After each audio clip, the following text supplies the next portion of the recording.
Hey guys, welcome back to the Maple Leaf Barn, located outside of Cincinnati, Ohio, in Zone 6A. I'm Libby, and today I wanted to share with you how I'm going to start my first wave of Snapdragon Seeds for 2022. If you've watched any of our other videos, you might know we only grow on 350 square foot of space. That means we have a limited amount of things that we can grow at a single time. And we have to take advantage of our grow room to make sure that we're set for the beginning of the season. We also use succession planting as a method to allow us to have peak production throughout the entire season. If you're growing in a small area, you have to remember to grow what you need in that moment. For an example, you have to think about what you want your bouquet to look like in June versus July versus August or even September. Some of our plants were still going strong at the very end of September and even into October. It completely shocked me last year. We had a very mild fall and they just kept going, and I am expecting that for this year as well. How does that affect snapdragons and how much you sow and all that? For me, I am only going to be starting a little bit of these two varieties in the spring so that all my fresh flowers coming out in June have a lighter color to them and are a little bit more mellow, as opposed to July or August, where I'm going to be punching out those oranges and pinks and just very vibrant summer colors. And that contrasts with our fall colors, which will be more of those burgundies and deep red tones and some rusty orange terracotta tones.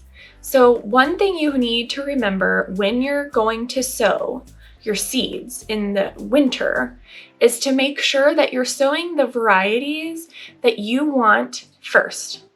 The two varieties I'm going to be sowing today are what I'm expecting for my very first bouquets in early June. Those varieties are the Madame Butterfly Bronze with White and the Costa Silver. I will be sowing a few more Costa Silvers than the Madame Butterfly with White, Bronze with White, just because I do want those lighter tones in the bouquets that are first coming out in June. Let's talk for a minute about the Costa Silver, and I'm going to be using my seeds that I got from Johnny Seeds. The Costa Silver has a really beautiful pale blushy pink color. It's known for having very robust, strong stems and being a very high producer. It does like the cooler temperatures and shorter days, so that's why we're sowing them first. It's considered a group 2 Snapdragon. Let's move on to Madame Butterfly Bronze with White. I'm also sowing this one today because I think it's going to have a nice blend from the beginning of summer into kind of that middle of summer, and it warms up the bouquet. Even though it's got some salmon-y colors, it still has that white, so it's going to be a little softer and not quite as punchy as maybe the following successions of snapdragons that I'm going to be sowing later in spring. This snapdragon is considered an all-season snapdragon. I think it's technically in groups 3 and 4, but that pretty much means it enjoys warmer temperatures, it likes the full sun, and it's good to go in the hot days after things start to warm up. Now I think it's a good time to share with you what supplies I'm using in case you want to do this at home. The method I'm using is a toothpick and a small glass of water. What we're gonna do is get a tiny little seed on this and put it in each of the cell blocks. And it's easier to do that when it's wet. You just dip it in the water, you have the seed, and you can make sure that there's one seed or two seeds if you want in each cell. If you have a slight perfectionist in you, I would encourage you to do it like this because it's going to help you keep the amount of seeds you want in each cell block. You can sow in whatever container you prefer, but for me, I'm going to be using this 128 tray And once I start to see that the true leaves are developing on these seeds, I'm going to go ahead and bounce them out into a 72 tray so that it gives them more room to grow. I have our water here, and I am going to be using this for our soil medium. But first, before we get going, I'm going to move all this over, get you up a little closer, and first start by mixing my water and my soil. We're going to mix up our soil medium with water in this bucket, and we just want to make sure that it is lightly moist. We're going to fill the cells with this soil, and from now on, we're just going to bottom water. This garden marker is awesome. I encourage you to check it out. I use it to write down all of my variety names. You want to make sure that you label the variety names and where you start or end. Depending on how you prefer, I like to pop in the label of the variety on the last row where I sowed.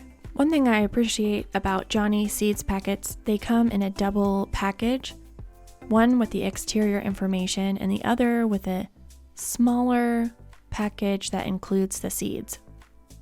I just think this gives it an extra layer of protection. Snapdragon seeds are tiny and easily lost, which is why we like to use a toothpick and water to pick up one at a time. If you water from above, these seeds will be displaced with the soil and they won't find the light they need to germinate. Snapdragon seeds need to be sown on the surface because they need light to germinate. It'll take 7 to 14 days at 70 to 75 degrees Fahrenheit to germinate, which is one reason why the grow room is so helpful to get an early start. Snapdragons like sun to part shade when they are planted out into the beds outside.